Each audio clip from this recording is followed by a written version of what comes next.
Assalamualaikum warahmatullahi wabarakatuh. Selamat sore saudara. Jawa Barat hari ini kembali hadir menjumpai Anda pada hari ini, hari Rabu 26 Oktober 2022. Sejumlah informasi telah kami siapkan untuk Anda, di antaranya: 3 warga tewas akibat tertimbun tanah longsor setinggi 12 meter di Kabupaten Sukabumi.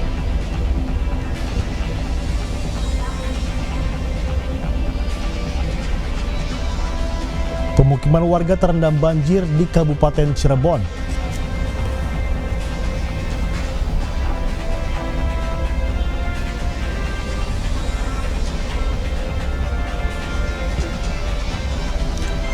Pemkot Bandung kawal peredaran penjualan obat sirup penyebab penyakit gagal ginjal.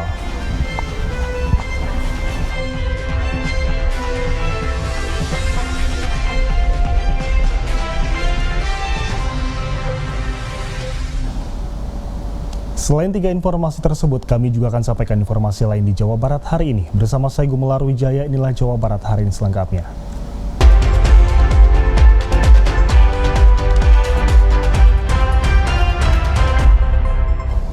Kita awal informasi dari Sukabumi, saudara. Sebuah tebing setinggi 12 meter di kampung Ciletik, Desa Pasir Datar, Kecamatan Caringin, Kabupaten Sukabumi longsor menimpa 2 rumah warga tepat berada di bawahnya. 3 orang korban tewas tertimbun akhirnya berhasil dievakuasi. Tim evakuasi dibantu warga. Tertimbun tanah longsor di Kampung Ciletik, Desa Pasir Datar, Kecamatan Caringin, Kabupaten Sukabumi, berhasil dievakuasi tim SAR gabungan. Ketiga korban itu, yang pertama ditemukan sang nenek bernama Ibu Mumu, 50 tahun, dan Bayu, 9 tahun. Sementara satu korban lagi, sang kakek Maman, 54 tahun. Terakhir ditemukan tim SAR gabungan dari TNI Polri, BPBD, PMI, dan sejumlah relawan lainnya. Kejadian itu diduga tebing tanah yang berada di atas rumah warga ini tidak kuat menahan debit air sehingga tanah tebing tergerus longsor dan menimpa 2 rumah warga yang berada di bawahnya. Salah satunya rumah milik korban yang rusak berat. Kedua korban yang meninggal akibat tertimbun langsung dibawa ke rumah sakit sebelum dibawa ke rumah duka. Berarti total korban ada berapa, Pak? Untuk sementara ini dari informasi kami dapatkan itu 3 orang, Pak. 3 orang. Ya. 2 sudah ditemukan. 2 sudah ditemukan. Dalam kondisi MD. meninggal dunia. Akibat tanah longsor ini juga berdampak pada padamnya aliran listrik karena tiang yang terbawa longsor. Kini pemerintah setempat tengah melakukan perbaikan infrastruktur terutama warga sekitar lokasi. Demikian dilaporkan Wilda Topan, Sukabumi, Jawa Barat. Banjir setinggi 1 meter merendam pemukiman penduduk di Desa Sutawinangun, Kecamatan Kedaung, Kabupaten Cirebon, Jawa Barat.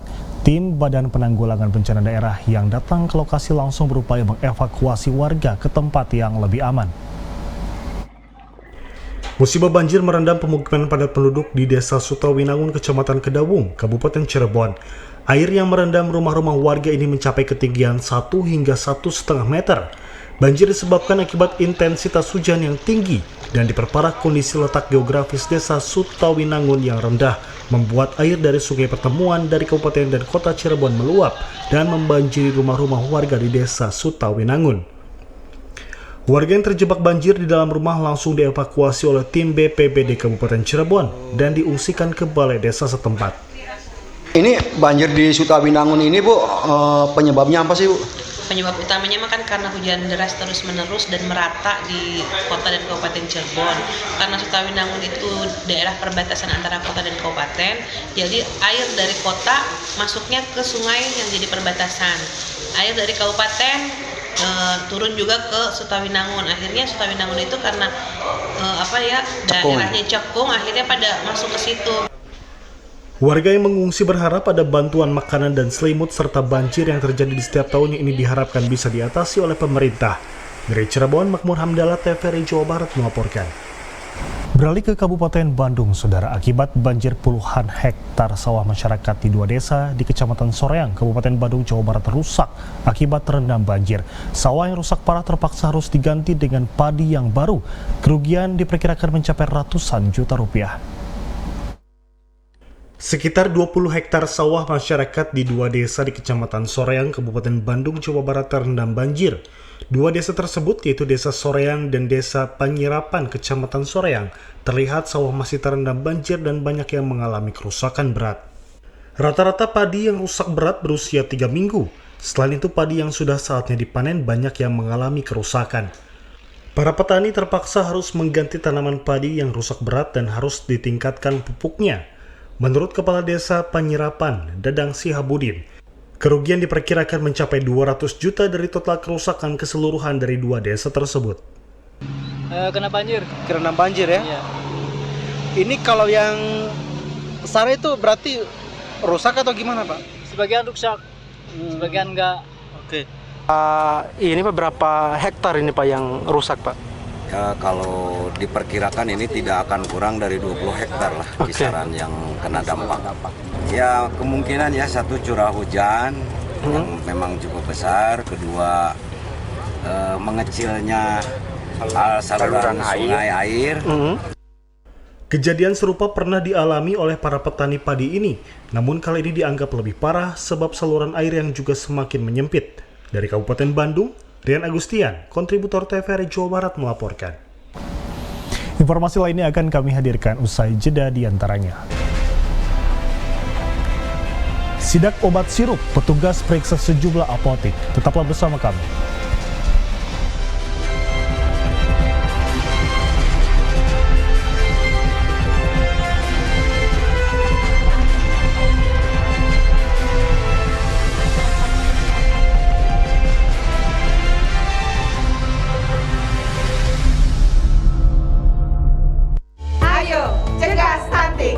Kunjungi bidan andalan Anda untuk merencanakan dan mengatur jarak kehamilan untuk tumbuh kembang buah hati yang optimal. Cegah stunting itu penting melalui perencanaan keluarga. Khawatir ber-KB? Tunda kehamilan dan raih cita-cita dengan Andalan FA. Andalan laktasi untuk ibu menyusui. Ber-KB itu mudah. Andalan pilihan perempuan Indonesia.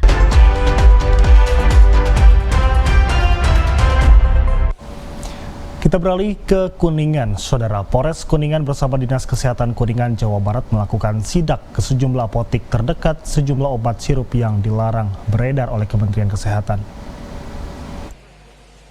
Sejumlah apotek yang ada di wilayah Kuningan, Jawa Barat diperiksa oleh petugas dari Dinas Kesehatan bersama petugas Polres Kuningan terkait larangan penjualan obat sirup anak-anak oleh Kementerian Kesehatan.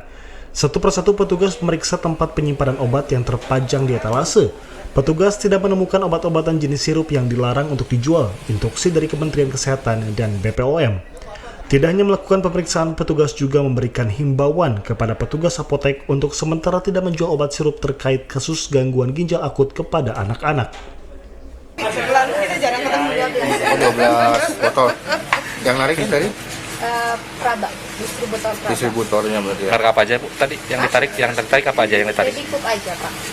Ini dong. Baby Cook ya berarti ya. Baby Cook dari Praba, jadi pas sudah ada edaran kan langsung mereka tarik. Bekerja sama dengan Polres Kuningan untuk langsung melihat terhadap apotek-apotek yang membuka layanan. Kita mappingkan dan kita coba beberapa puskes kita datangi. Kita ini yang kedua dan alhamdulillah yang kedua ini sudah melaksanakan aturan-aturan atau edaran-edaran yang dilakukan oleh Dinas Kesehatan. Saat ini petugas dari Polres Kuningan juga tidak melakukan penyitaan jika ditemukan obat sirup tersebut yang dilarang beredar. Namun temuan obat tersebut akan diserahkan ke pihak distributor. Dari Kuningan, Muhammad Samsudin, TVRI Jawa Barat melaporkan. Menindaklanjuti daftar obat terlarang konsumsi dari Kementerian Kesehatan yang menyebabkan gangguan ginjal akut progresif atipikal atau GGAPA, petugas Pemkot Bandung akan turut mengawal peredaran obat-obat tersebut di seluruh vaskes. Kemenkes telah memastikan gagal ginjal akut progresif atipikal GGAPA disebabkan karena kandungan kimia berupa etilen glikol dan dietilen glikol yang ada dalam 102 obat. Menanggapi hal ini, Wali Kota Bandung mengatakan Pemkot Bandung turut mengawal peredaran obat-obatan di seluruh vaskes.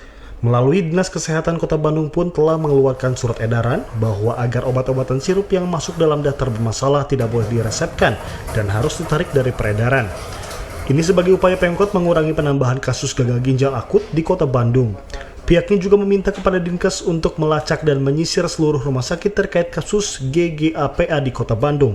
Ikut mengawal menarik obat-obatan tersebut dan kemudian Dinkes juga sudah mengeluarkan surat edaran sudah tidak diresepkan, termasuk kita mengawal penarikan obat-obatan yang masuk di daftar yang memang harus ditarik. Pemkot berharap dengan adanya tindakan atau upaya dari seluruh fasilitas kesehatan diharapkan tidak terjadi kembali kasus gagal ginjal akut pada anak di Kota Bandung. Arif Budi, TVRI Jawa Barat melaporkan. Beralih ke informasi lain, Saudara, Badan Pengawas Pemilu atau Bawaslu RI mengajak mahasiswa di Cirebon, Jawa Barat untuk menjadi pengawas partisipatif pada pemilu 2004 mendatang. Pengawasan pemilu khususnya di media sosial menjadi perhatian Bawaslu untuk meredam polarisasi SARA, hoax, dan black campaign. Ketua Bawaslu RI Rahmat Bagja mengungkapkan para mahasiswa dan Sivitas Akademi di Kabupaten Cirebon diajak menjadi pengawas partisipatif pemilu 2024 mendatang. Bawaslu RI juga membuka kuliah magang kepada mahasiswa untuk ikut serta dalam proses pengawasan pemilu dan untuk mengetahui Bawaslu melaksanakan tugas pengawasan. Dalam pengawasan pemilu, Bawaslu juga tengah menyusun satuan tugas bersama Kominfo, KPU, dan Badan Cyber dan Sandi Negara atau BSSN untuk meredam politisasi SARA, hoax, dan black campaign atau kampanye hitam di media sosial. Sekarang kita melakukan forum warga dan juga kuliah magang di Bawaslu sehingga diajak mahasiswa untuk ikut serta dalam proses-proses pengawasan pemilu dan mengetahui bagaimana Bawaslu melaksanakan proses pengawasan pemilu. Dalam antisipasi pengawasan pemilu di media sosial, Bawaslu juga akan memperbaiki MOU yang dilakukan tahun 2018 dengan memasukkan beberapa platform seperti TikTok dan Snack Video untuk mencegah SARA, hoax, dan black campaign. Dari Cirebon, Makmur Hamdallah, TVRI Jawa Barat melaporkan. Komisi Pemilihan Umum Daerah atau KPUD Kabupaten Garut, Jawa Barat melakukan pencocokan data atau verifikasi faktual anggota partai politik terhadap 9 partai politik baru dan partai politik yang tidak ada di parlemen. Verifikasi faktual tersebut dilakukan dari rumah ke rumah. Menjelang Pesta Demokrasi Pemilu 2024, Komisi Pemilihan Umum Daerah atau KPUD Garut mulai melakukan tahapan pemilu dengan agenda melakukan verifikasi faktual keanggotaan 9 partai politik calon peserta pemilu 2024. Tim verifikator yang dilakukan pihak KPU daerah Kabupaten Garut ini dilakukan dengan mendatangi warga yang menjadi anggota partai politik dari rumah ke rumah. Pada pekan ini, KPU daerah Garut melakukan verifikasi keanggotaan di wilayah daerah pemilihan 2 yang tersebar di 9 kecamatan, mulai dari Kecamatan Bayongbong, Cigedug, Cisurupan, Sukaresmi, Cikajang, Banjarwangi, Singajaya, Cihurip, dan Pendei. Seperti yang dilakukan tim verifikator di Kecamatan Sukaresmi ini, tim verifikator setelah melakukan pengecekan data dari pihak kecamatan dan desa, tim verifikator langsung mengonfirmasi warga yang terdaftar di Sipol terkait status keanggotaan, kemudian langsung mencocokkan data diri keanggotaan. Untuk yang 9 partai ini yang masuk dalam verifikasi faktual itu adalah partai yang kemarin lolos administrasi, tapi memang harus dibuktikan secara faktual keanggotaannya, seperti itu. Dari Kabupaten Garut, Piat Supriyatna, TVRI Jawa Barat melaporkan. Informasi lainnya akan kami hadirkan usai jeda, di antaranya penutupan KTT Oki. Tetaplah bersama kami.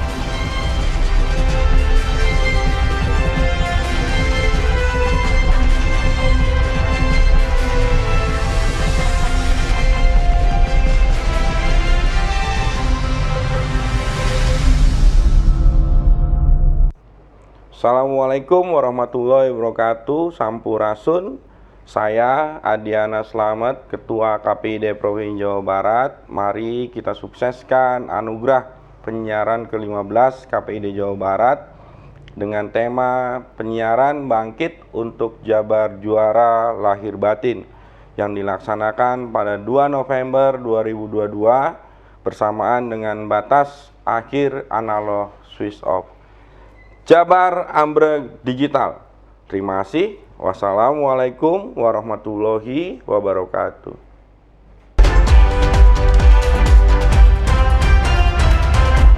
Kita beralih ke Bandung, Saudara. Hari ini adalah hari terakhir KTT Oki di Bandung dan puncak acaranya adalah penyampaian nota kesepahaman hasil dari kesimpulan pandangan para delegasi yang dilakukan kemarin pukul 14 hingga 1 dini hari.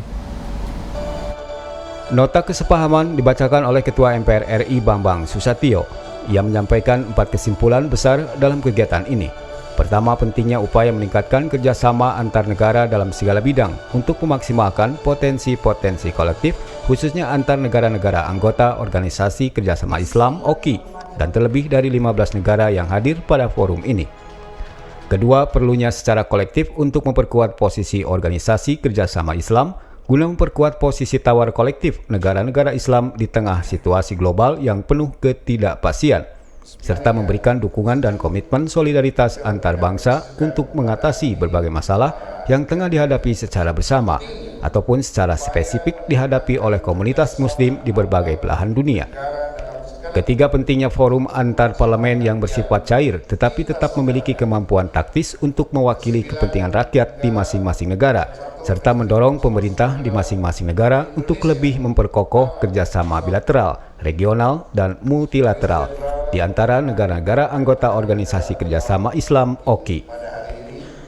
Keempat, perlunya peran parlemen untuk terus mendorong upaya pengarus utamaan Islam yang rahmatan lil alamin, menjawab tantangan Islamfobia melalui dialog konstruktif antar bangsa dan antar peradaban, serta komitmen yang sungguh-sungguh secara bersama-sama untuk mengatasi radikalisme, terorisme, dan tindak kekerasan. Deklarasi Bandung. Yang pertama, menyepakati usulan Majelis Permusyawaratan Rakyat Republik Indonesia untuk dibentuknya Forum Majelis Permusyawaratan Rakyat, Majelis Syuro, Majelis Suyuk atau lembaga parlemen sejenis lainnya sebagai bagian dari PUIC untuk ikut melaksanakan ketertiban dunia yang berdasarkan kemerdekaan, perdamaian abadi, dan keadilan sosial. Dalam kesempatan ini, semua delegasi sepakat akan deklarasi Bandung yang salah satu isinya adalah masalah Palestina tetap menjadi isu sentral forum dan umat Islam hingga tercapainya kemerdekaan dan hak penentuan nasib sendiri untuk rakyat Palestina, serta berdirinya negara Palestina merdeka dengan Yerusalem sebagai ibu kotanya sesuai kerangka hukum internasional. Demikian laporkan Tegar Bestari dan Bayu. Beralih ke informasi lain, Saudara. Festival Mangga di Majalengka ini menampilkan 22 jenis mangga untuk dipasarkan dan berbagai makanan olahan lainnya. Kegiatan ini diseriusi oleh Kemenperin sebagai aset daerah. Buah mangga selain bisa langsung dipasarkan atau dijual, juga bisa dijadikan berbagai macam olahan makanan dan minuman. Untuk mempromosikan serta memasarkan mangga dengan berbagai olahan makanan dan minuman, warga Blok Bojong Loreng, Desa Putri Dalem di Jati 7 Majalengka, Jawa Barat menggelar festival mangga. Ada sejumlah olahan makanan dan minuman yang ditampilkan dalam festival ini. Di antaranya dodol mangga, sirup mangga, selai mangga, keripik dan kerupuk mangga, serta rujak dan sambal mangga. Festival Mangga di Bojong Loreng ini juga mendapat perhatian dan apresiasi dari Kementerian Perindustrian RI (IKMA). Dirjen IKMA Kementerian Reni Yanita menjelaskan potensi mangga perlu ditingkatkan untuk mengurangi impor. Kami di Desa Bojong Loreng Majalengka menyelenggarakan festival mangga. Kenapa festival ini harus di blow up ya, karena memang mangga sebagai potensi atau kalau bahasa kita yang memang Allah berikan ke desa ini supaya kita optimalkan untuk kemakmuran dan juga kesejahteraan masyarakatnya. Di tempat sama, Kepala Desa Putri Dalem Jati 7 Enda Hendrawati mendorong masyarakat untuk menyelenggarakan event ini. Jadi saya mendorong untuk melaksanakan event Festival Mangga sebagai salah satu promosi kami agar masyarakat luar tahu bahwa di sini memang ada komoditi mangga. Itu ada berapa varian, Bu? Kalau varian yang ditanam di sini kurang lebih sekitar 17 varian. Festival Mangga yang digelar pertama kali ini disambut antusias masyarakat untuk menikmati berbagai olahan mangga serta membelinya. Edward Swendi, TVRI Jawa Barat melaporkan. Keluarga besar Manado atau Kawanua Jawa Barat menyelenggarakan pengucapan syukur Kawanua di GSI Immanuel Kota Cimahi untuk mempererat persaudaraan antar sesama dan syukuran hasil bumi. Dalam rangka pengucapan syukur terhadap hasil bumi, pengucapan syukur yang digelar keluarga besar Kawanua ini merupakan tradisi adat istiadat khususnya Minahasa. Ribuan masyarakat Kawanua ini menggelar syukuran di GSG Immanuel Kota Cimahi. Berbagai hiburan hingga pentas seni yang berasal dari Minahasa ditampilkan dalam pengucapan syukur, dari mulai tarian khas Minahasa hingga makanan khas Minahasa menjadi suguhan bagi anggota Kawanua. Menurut Ketua Panitia Acara Pengucapan Syukur Kawanua, Rodi Tinggogoy, melalui kegiatan ini, kedepannya keluarga besar Kawanua ini bisa lebih solid dan bersyukur atas hasil bumi yang telah diberikan kepada masyarakat. Yang ada di Jawa Barat untuk kedepan ini dalam rangka pengucapan syukur. Pengucapan syukur ini sebenarnya merupakan tradisi di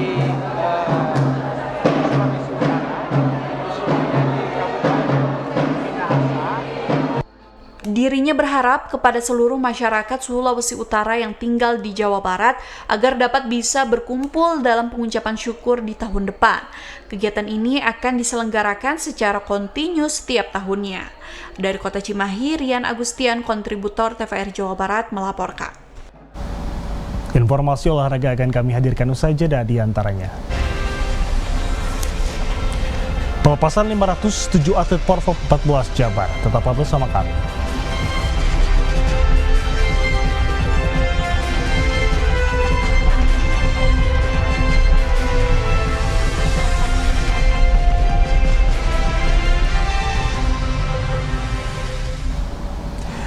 Kita beralih ke informasi olahraga, saudara. Sebanyak 570 atlet Porprov ke-14 Jabar Kabupaten Ciamis dilepas oleh Bupati Ciamis di halaman pendopo dengan target raihan prestasi masuk ke dalam 10 besar.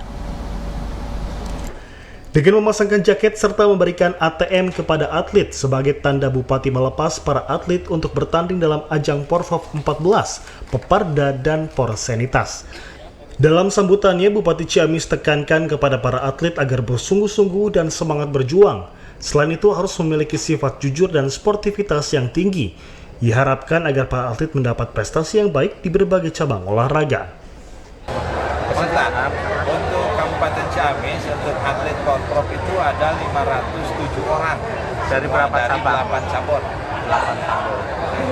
Target ditambah ke yang di kabupaten kota lain, jadi kurang lebih 32 cabur kita ikut, jadi 507, tapi kan sekarang tersebar. Dalam ajang Porprov ke-14 kali ini, Kabupaten Ciamis juga menjadi tuan rumah venue. Tidak hanya satu venue, melainkan 8 venue cabur, yaitu sepak bola, atletik, BMX, Muay Thai, tenis meja, soft tennis, pentakyu, dan wusu. Dari Kabupaten Ciamis, Susi Luciana, TVRI Jawa Barat melaporkan. Pelepasan kontingen atlet Kabupaten Purwakarta pada Porprov Jabar ke-14 dan Peparprov ke-6 Jabar berlangsung di Gedung Balai Sawalai Distira Pemkab Purwakarta, Jawa Barat. Sebanyak 594 atlet Kabupaten Purwakarta yang akan berlaga dalam Porprov Jabar ke-14 dan 769 atlet yang akan mengikuti Peparprov Jabar ke-6 dilepas Bupati Purwakarta Ane Ratna Mustika. Ketua kontingen Kabupaten Purwakarta Letko Armed Andi Ahmad Afandi menyatakan tekadnya agar para atlet Kabupaten Purwakarta dapat meraih prestasi masuk dalam 10 besar. Memang kita bisa realisasikan untuk target masuk 10 besar.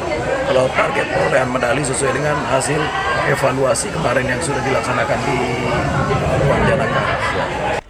Bupati Purwakarta Ane Ratna Mustika menegaskan, untuk menunjang kebutuhan para atlet Porprov dan Peparprov asal Purwakarta, Pemkab Purwakarta menggandeng seluruh elemen masyarakat, instansi pemerintahan, hingga lembaga-lembaga untuk menjadi bapak asuh selama berlangsungnya pelaksanaan Porprov dan Peparprov. Ini sudah disampaikan, yang pertama adalah semuanya harus bergerak.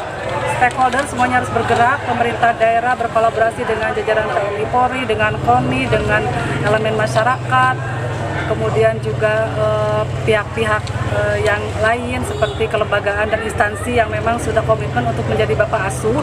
Inilah waktunya untuk bersama-sama dengan kami untuk mendorong.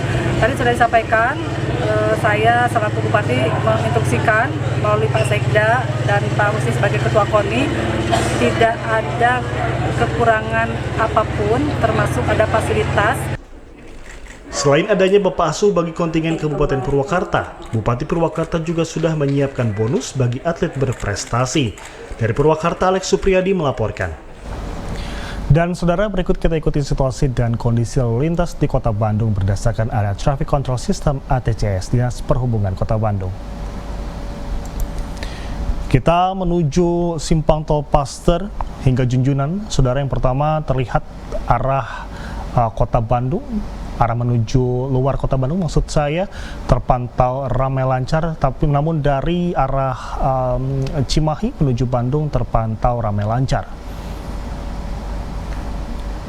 Kita beralih ke Simpang Surapati hingga Sentot Alibasa, saudara. Terlihat dari arah Paster terlihat ramai lancar. Kami tentunya menghimbau untuk saudara yang melewati arah ini untuk tetap berhati-hati. Dan namun untuk menuju arah Paster sendiri, saudara, menuju Dago terlihat lengang. Kita beralih ke Simpang Soekarno-Hatta hingga Kopo, saudara. Terlihat tentunya arus lalu lintas cukup padat merayap, sehingga tentunya tetap berhati-hati dan tetap waspada, saudara, karena tentunya daerah tersebut merupakan salah satu simpul kemacetan di area Kota Bandung. Lalu yang terakhir, saudara, kita menuju Simpang Soekarno-Hatta hingga Batu Nunggal. Terlihat hujan yang sempat mengguyur area Simpang Soekarno-Hatta hingga Batu Nunggal. Lalu tentunya terlihat juga area menuju arah Kiara Condong dan juga Cibiru terlihat padat. Namun tentunya menuju area Kopo terpantau ramai lancar. Dan saudara, berikut informasi cuaca yang kami terima dari BMKG.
Informasi tadi menutup perjumpaan kita kali ini. Saya Gubernur Wijaya pamit. Assalamualaikum warahmatullahi wabarakatuh. Sampai jumpa.